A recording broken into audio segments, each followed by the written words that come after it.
and now. You know, You have listed down that you're just representing yourself. yes. Is that correct? Represent yourself yes, and you're for the this bill. time, yes. Thank you, sir. Thanks for being here and thanks for your service.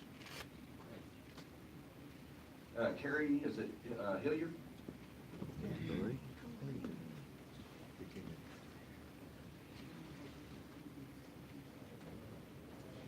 My name is Carrie Hilliard, and I live in Representative Urban Hawkins District. It's nice to see you.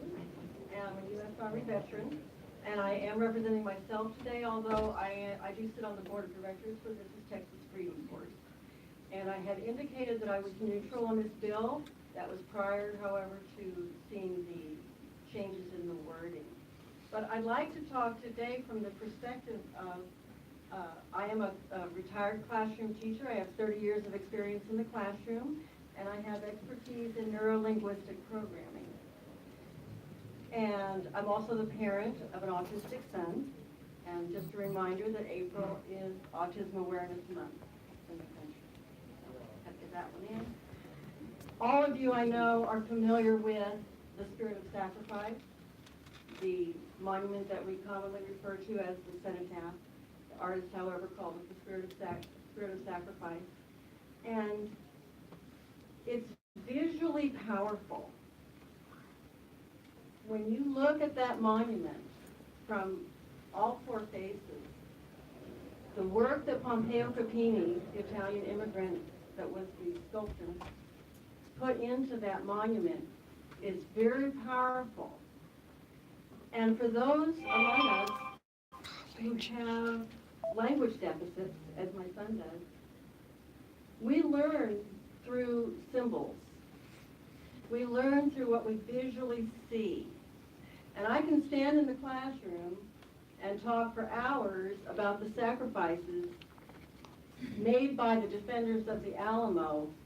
26-year-old William Barrett Travis, 26 years old, who was willing to give his life for liberty rather than to live under a brutal dictator who had abolished the Constitution of Mexico.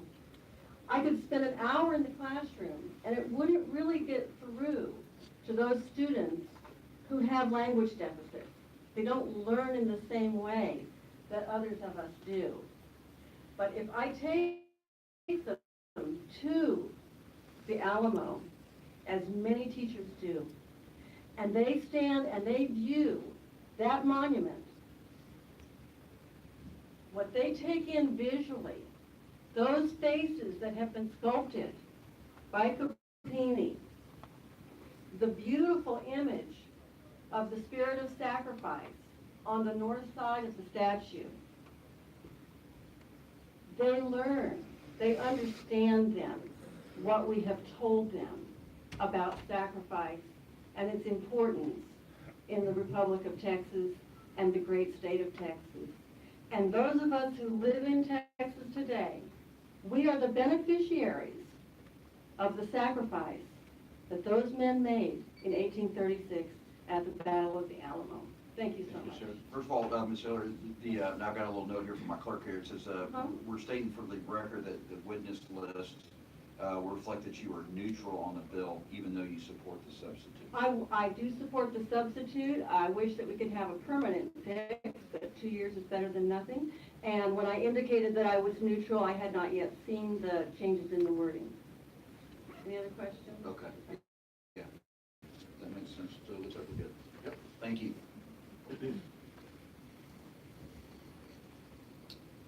Now, John, now.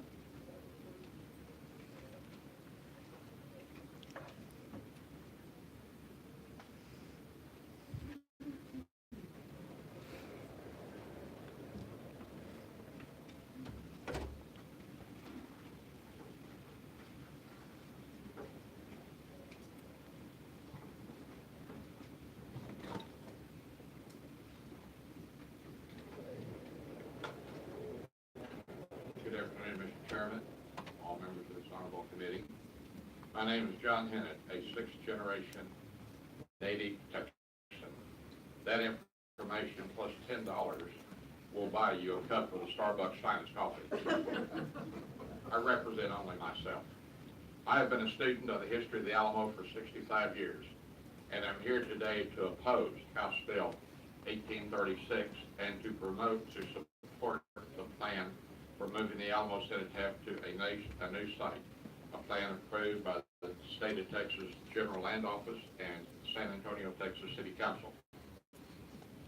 I do not, and I will not, demean or belittle the symbolic meaning of the Alamo Cenotaph, but there is nothing sacred about the site where the Alamo Cenotaph is currently located.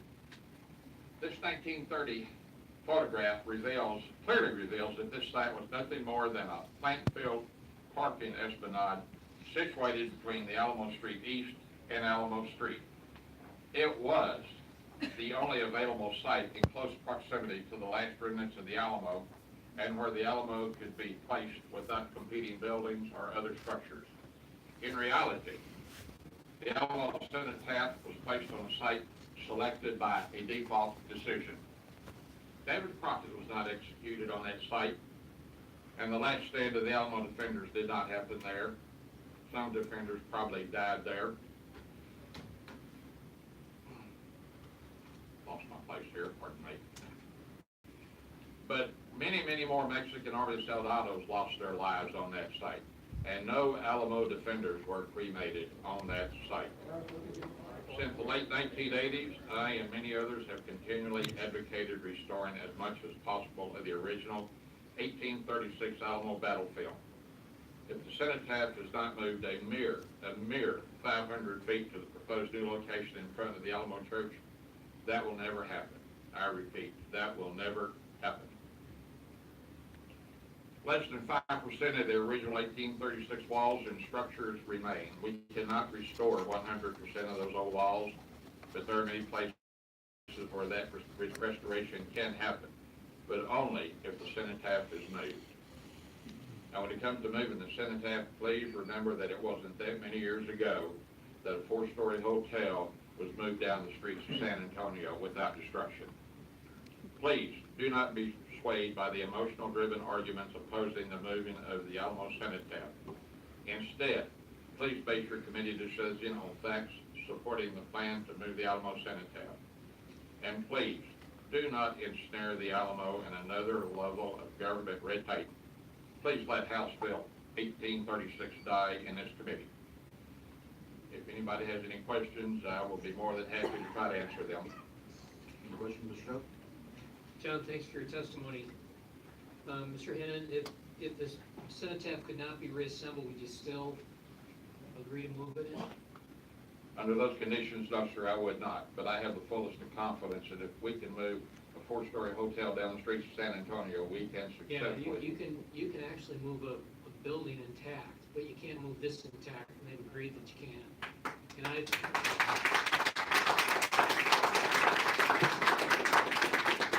a general contractor. I create these things, and I'm telling you, you can't take this thing apart and put it back together. That's my concern. I respect your opinion, but I do not agree with you. Thank you, Mr. Hennon. Next, the chair calls up, thanks for being here, Lori Houston. Ms. Houston.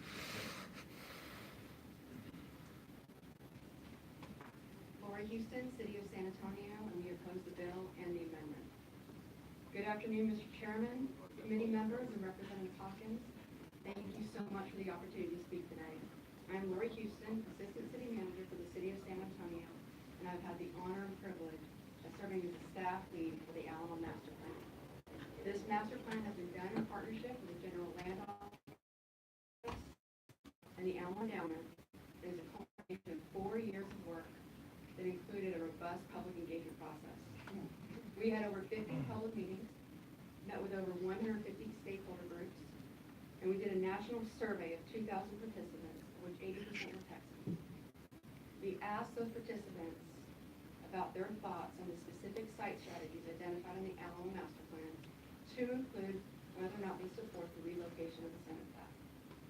66% of Texans, which is 1,600 participants, supported the relocation of the Cenotaph.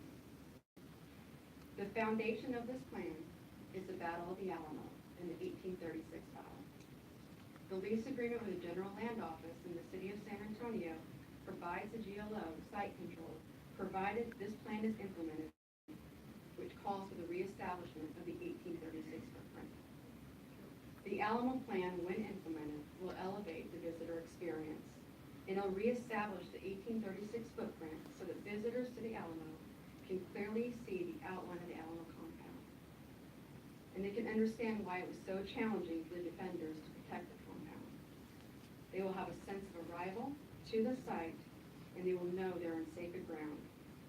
And they will have an unobstructed view of the church and the lawn barrack. The city of San Antonio is not supportive of the bill or the substitute.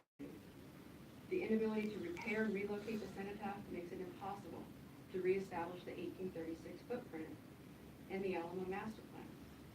It inhibits our ability to interpret the site and educate the visitors. We want every child who comes to the Alamo to imagine the space during the battle. We want them to understand the difficulties in protecting the compound.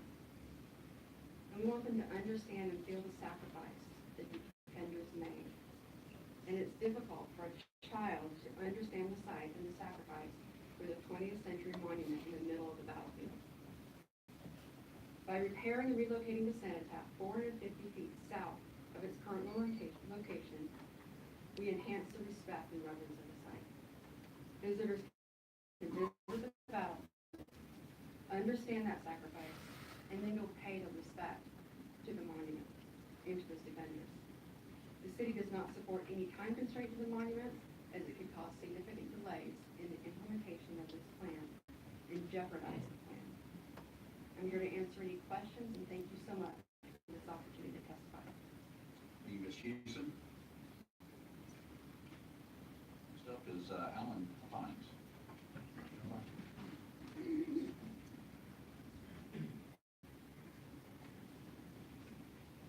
Mr. Chairman, committee members, I'm Alan Huffines.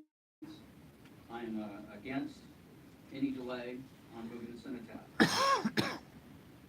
Texas has a regrettable recent history of erasing history. We lead the nation in monument and marker removal. So I understand how those opposing me feel about this. I agree with them on so many issues. So morally, I hear them. I'm well published in the Alamo. I have books, articles. I've been a talking head on your TV shows. I was also the military advisor to the 2004 Alamo film. I know the Alamo. There was not a pyre there. Defenders were burned over by Commerce Street. There's no bodies buried there. The main force of the Alamo battle did not occur there. There's a lot of red meat for the crowds going on here. Nobody moving a monument is not the same as removing a monument. The footprint, the Alamo battlefield and the cenotaph will be married together for perpetuity. The Alamo, the location it's moving, is just as much a part of the Alamo battlefield as the dead center of the plaza, as the position for Crockett's execution, supposed execution, where Travis fought, everything. The Alamo battlefield is a large area out, but I understand the footprint being restored. The cenotaph will end up, if you keep in mind the eventual plan, the cenotaph will end up in a much more visible location. The DRT did not want the cenotaph there because it took away from the church, what they call the chapel, which is incorrect. It's a church. They didn't want it there because it took away from the Alamo experience for them. Maybe that's why they planted live oaks all over it, so it can't be seen very well. I can only, I don't speak for anybody but myself. I certainly can't say I represent the majority of Texans. I am, however, a ninth generation Texan, and the first my family got here was Ben Mott. Thank you for your time. God in Texas. Well, fine, thank you. Matt Long? Mr. Long still here? Okay, we'll move on to Chris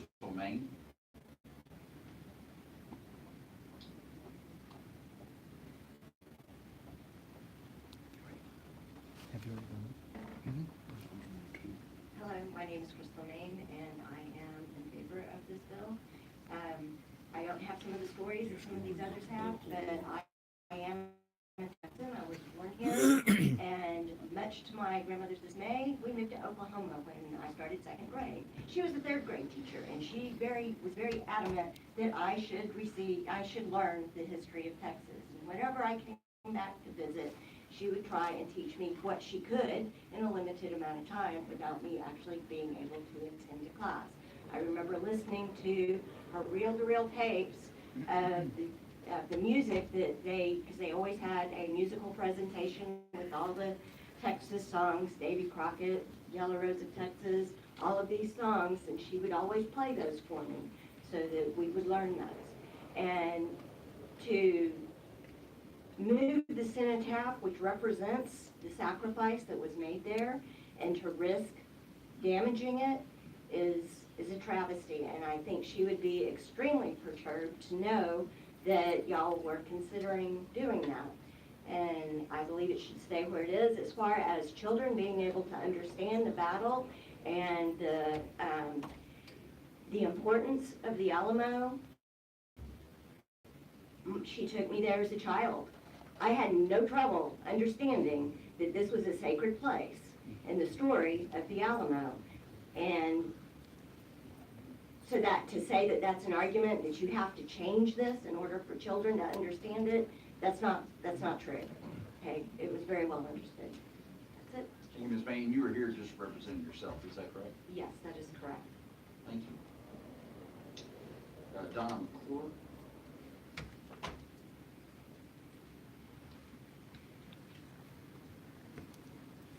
Ms. McClure, if you don't mind stating your name and who you represent, and then also your position on this bill. I can get this short enough. My name is Donna McClure, and I'm representing myself as a registered nurse and also as a county coordinator for the Texas Nationalist Movement and the members who reside in San Patricio and Nueces County. So I prepared a written testimony there, and after listening to several other speakers and stuff, I don't think I need to speak to that anymore. You'll see reference to the Victory or Death letter from Travis, and you'll see reference to the Republican Party platform for those of you of that persuasion. But this is not a partisan issue. This is a Texas issue, and it's not a scientific or historically literate necessarily position. This is a position of the heart of the people of Texas. And what's important is not exactly the spot where any person did or did not die. What is important is the story that we all learned the first time I went to the Alamo was at 6 years old. And our family has a tradition. We go up to the cenotaph and we put our hand on it.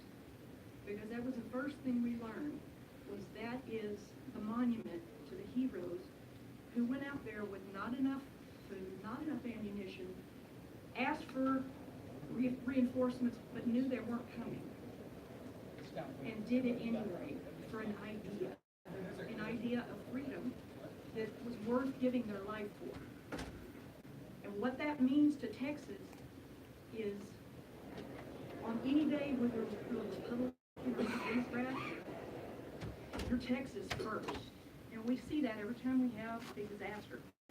When we have fires in the Panhandle, people from Refugio and Goliad pick up their hay trailers and they take hay to help those farmers. When Hurricane Harvey hits, people from Laredo and Del Rio came with food and water and clothing to help people along the Gulf Coast. And that stems from the story that we all learned, at least by the 4th grade, of what those people did. And that sometimes you may not have everything you need, and sometimes it may look really, really hopeless. But the spirit of Texas is still in here. And that's why that cenotaph will not be moved from where it is, because of its story. And to me, the analogy would be to move that cenotaph and dishonor our Texas heroes would be no different than picking up Audie Murphy's headstone and putting it in front of the UN and planting the UN flag on it. That's how important this is to me, and I'll tell you a story. After Hurricane Harvey, I was running a Red Cross shelter in Refugio, Texas. and we were full to capacity. I don't know if you remember Curio Jetty, but it's very small. And all of the devastation from Port Aransas, Rockport, Ingleside, and all of those small towns over there were coming to us because we were the first place on the road out of there to help. And we were there for a long time. And people came in and they were injured, and they had lost everything they had. They had nothing to go home to. And it was difficult trying to figure out how we were going to ever get them out of the shelter itself. Well, eventually, FEMA shows up to help. After the people of Texas had already done more than anything FEMA ever wound up doing. But they came and they said, okay, what is the one thing that we can do to help you get out of this shelter? And there were two guys there. One of them had been in a trailer in Port Aransas when the hurricane hit. It flipped over. He was badly burned and injured, and he had nothing left. And he had met another guy from Ingleside there. His name was, the first guy's name was Tommy, the other guy's name was Juan. And the two guys met and they said, we've got to get back over there. You know, we have nothing, so all I want from you, FEMA, is I need a chainsaw and a tent. Because their intention was to go back to Fort A, live on the beach, and start rebuilding their community. That is what the Alamo means. That's what the cenotaph means. And that's why it's FEMA. Thank you. Thank you very much. Grissom? No. CJ Grissom?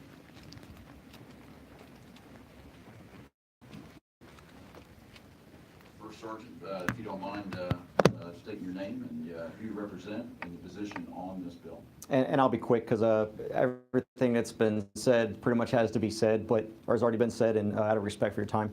My name is CJ Grisham. I'm a retired Army First Sergeant. Been in Iraq, been in Afghanistan. I've also been stationed all around this country. And, you know, while I can understand that the city wants us to be convinced that they're going to respect our heritage, I kind of take exception to that because they don't respect our rights. Why would they respect our heritage? The city of San Antonio is trying to destroy every fabric of this state's liberty, whether it be the cenotaph and the Alamo or gun rights, whatever it is. So I don't have any type of sympathy for what the city of San Antonio wants in this case. I have been to Gettysburg. I have been to many of the battlefields in this country, from the Civil War, from the American Revolution. And guess what? There are monuments there that were not there during the Civil War. This monument is here. Just because it wasn't here during the Battle of the Alamo doesn't mean it should be moved. It was put there to recognize our troops. Those defenders of the Alamo were troops, whether they were an organized militia or not an organized militia or an army or a navy, it doesn't matter. But that cenotaph is there to honor our troops. And it is now, whether it was hallowed ground before or it was not, it doesn't matter. It's hallowed ground now.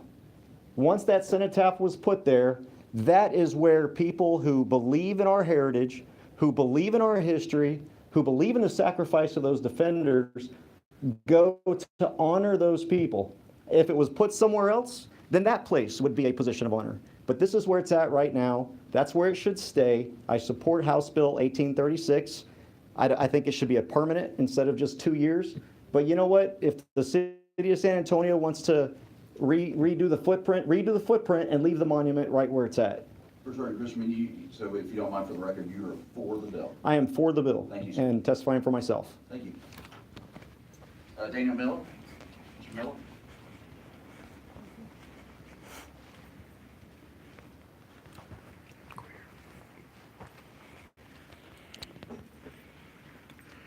We're crowded in here today, right? My name is Daniel Miller, president of the Texas Nationalist Movement. I'm here representing the. Stick the my as finger of in the 5 eye. minutes ago, 381,458 declared supporters for our organization across Texas. One of the pillars of our organization's mission is to defend and protect the territorial independence of Texas. Throughout my time of being involved in this fight for the Alamo since 2009, I've flew across Texas.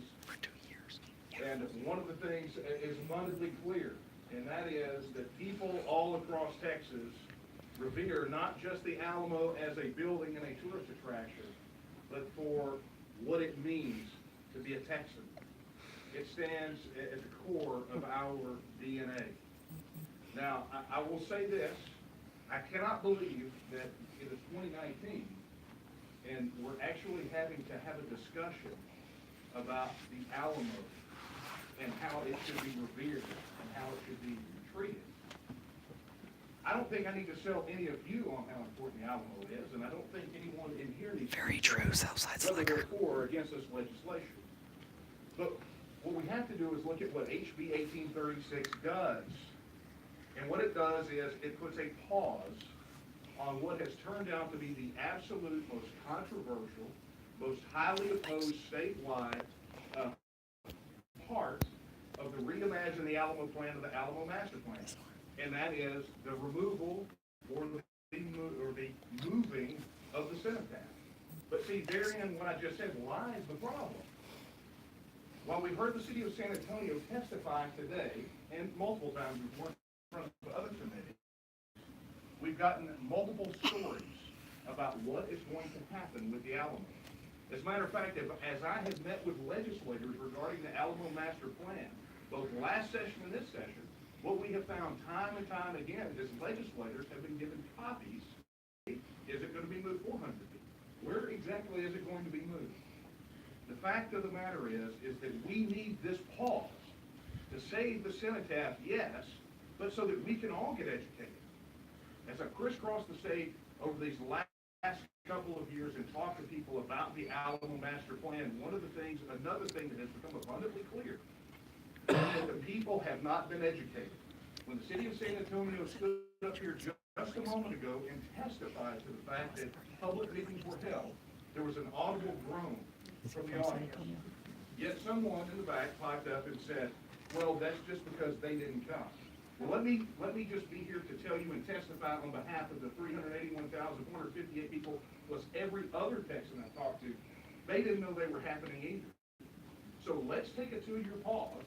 Let's get the legislature up to speed. Let's get the people of Texas up to speed, and let's get their voice involved in this process. And I'll leave you with these words. Every one of you took an oath when you were sworn into office of the Texas Constitution. Article 1, Section 2 says that all political power is inherent in the people. The people did not get a say in the cenotaph. The people did not get a say in the Alamo Master Plan, and it is in your hands today to provide that for them. And I sincerely ask you to pass HB. With that, for the record, you are for the bill. I will let you bow.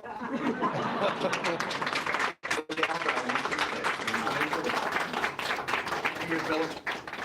We're going to bring back Dr. Register, Brian Register. Oh gosh, this is the guy trying to take down all the Confederate monuments. I'm Dr. Brian Register. I'm here with the Confederate Austin. I'm against the bill. The bill I've prepared. He's trying to take down all the Confederate monuments too. I would like to ask you to He hates history. people who work at the Alamo, the people whose economy relies on it, to go ahead and get to work on improving it. As far as concerns about destruction of the Alamo, George P. Bush is probably not stupid enough to let the cenotaph be destroyed. Oh, yes, he And is. if it were destroyed, he would have to live out the rest of his life in an underground bunker. Dick Cheney.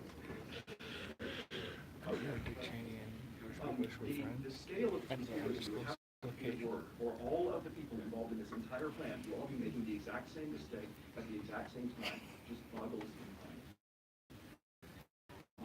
Some people mistakenly voted. But more importantly, when I was 12, I was first taken to the Alamo, and I was not impressed. I was looking for the Alamo, and it wasn't there. There was just one small building of it left. Someone was trying to sell me cotton candy. I wasn't a good surveyor. If I'd gone to the right place, I'd have had to buy tickets for Ripley, believe it or not. That is trashy. And of all states, Texas, I don't either. let that happen. Tear that stuff down. The idea that by having people walking through hallowed ground, by driving through it, by selling cotton candy at it, we are somehow treating the Alamo with reverence is absurd beyond comprehension. Now, when they restored the original footprint of the Alamo, We're what kind I of at want a schools to do, I low want them to take level. 182 students at a time on a field trip to the Alamo. and I want them to distribute them as the Alamo defenders were actually distributed. And I want them to look at their friends on the other corner of the Alamo. I want them to say, you know, how long do you think you're going to last in here? Right? Your friend Billy and your friend Johnny are the only people at that corner over there. How long do you think that they're going to last at that corner against the 500 Mexican soldiers that are going to be advancing against it? There's only so fast they can shoot those rifles. Your friends are going to die, and then you're going to be shot in the back. And then you ask them, would you stay or would you leave? Show them the danger, and then ask them what This they would do. douchebag. And if they say, well, I don't know, it's kind of scary, ask them what it would have taken to keep you there. Once you actually have some kind of a visceral understanding of it, if I ask you what it takes to keep you there, then I have actually shown you something about what these men must have had as convictions. Whereas if I just tell you, these are the heroes, touch the monument, inspiration This is guy's not trying to gotten take by down all the physical Civil War forces. monuments, It is too. gotten by a sympathetic interpretation, understanding of the way people lived and the way people acted. That battlefield right now is an His name is atrocity Brian from a Register. historical point of view. It needs to be restored. The movement of the cenotaph is necessary for that. Please let these people get to their jobs. Dr. Richard, next up is Sarah Reveley? Reveley. Is that right?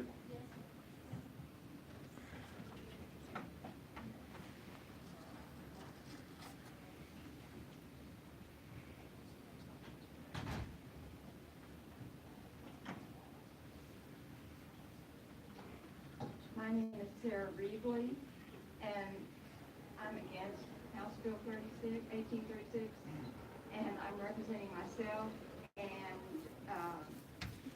1,136 items of the Texas Centennial Monuments.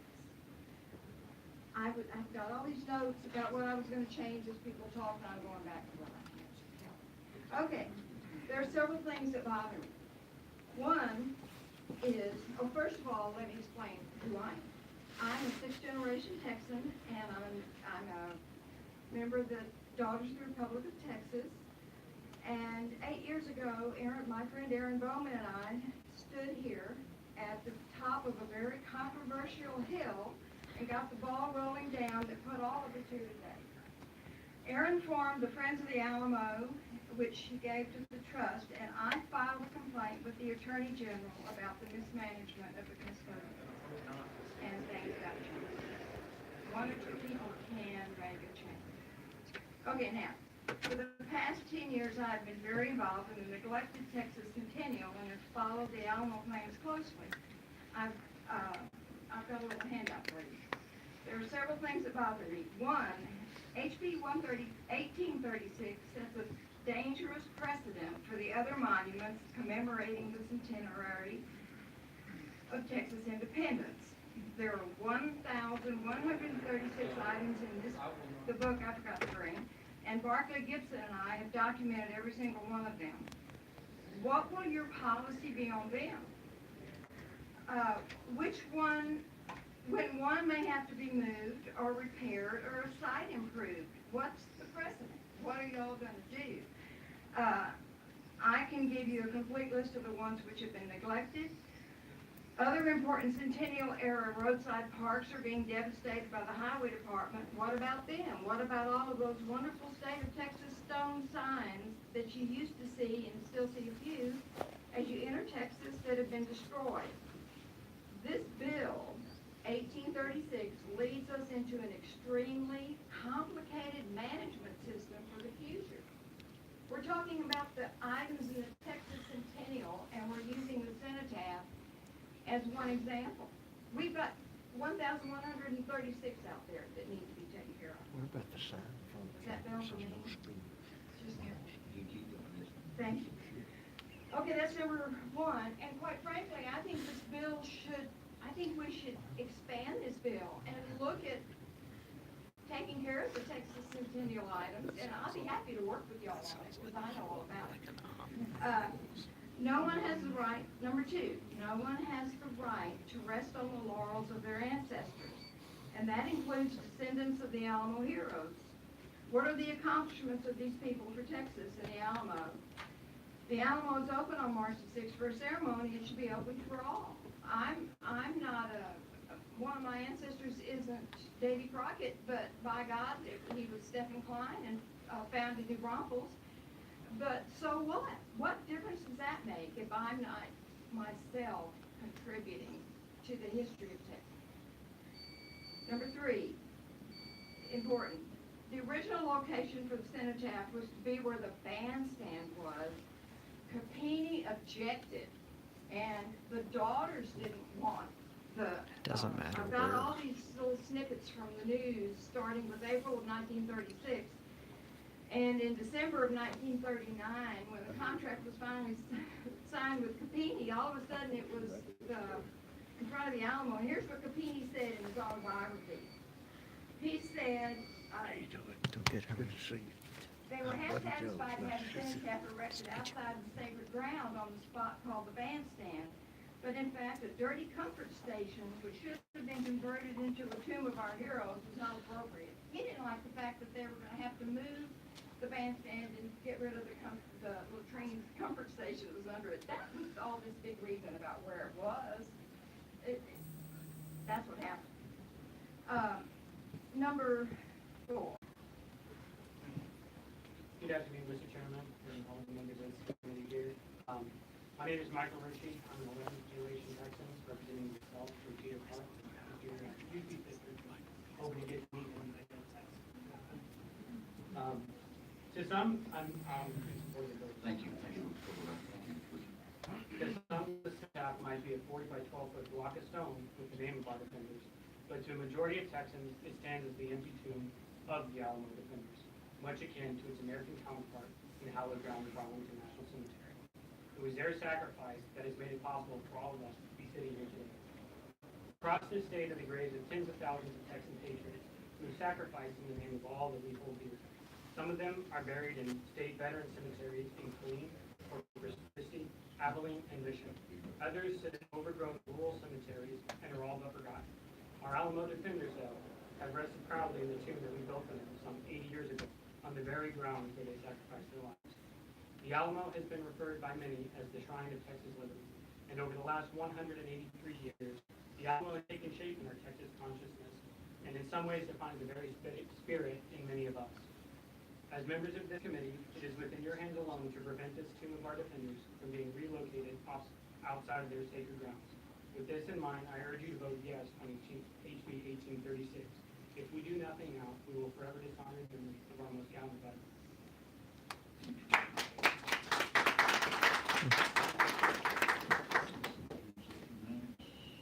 Lee White? This is a big bill. It's a big bill. Thank you, Mr. Chairman and committee, for this hearing. My name is Louise Pinchuk White. I am here on behalf of the Alamo Defenders Descendants Association. I am the president, and we are absolutely for the bill. Thank you.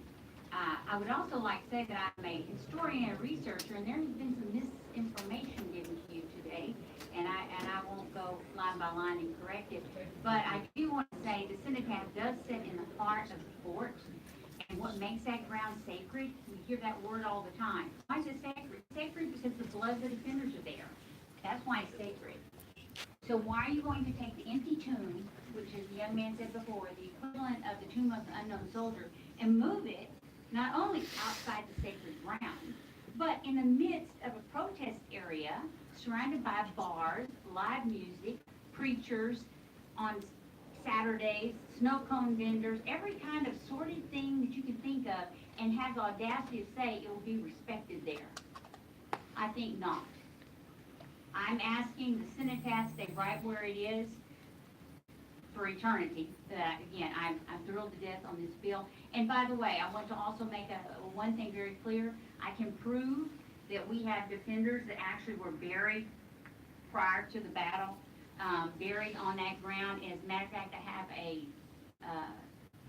research document that states a Miss Sarah Herndon, an African-American woman, died as a defender in the center of the plaza, which is where the cenotaph now stands. So please, support this bill.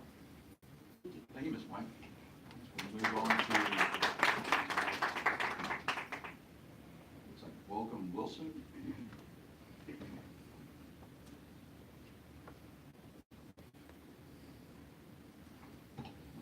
the disadvantage of having a W as the last name, you always end up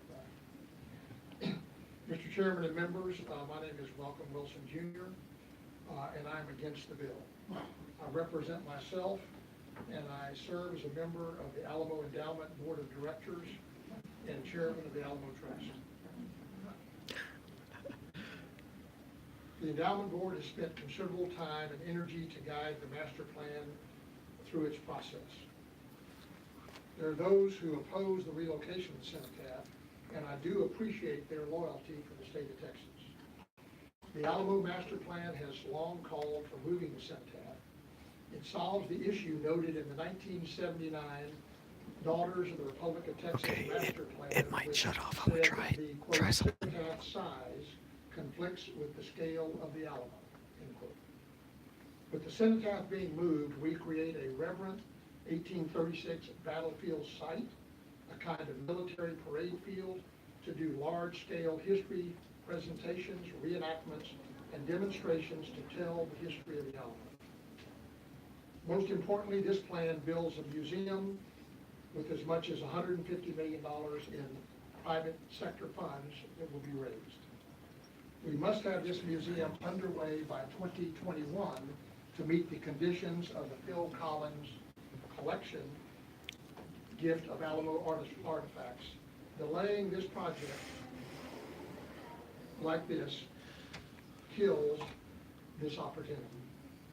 In October, the city of San Antonio gave the state of Texas control over Alamo Plaza for the next 100 years.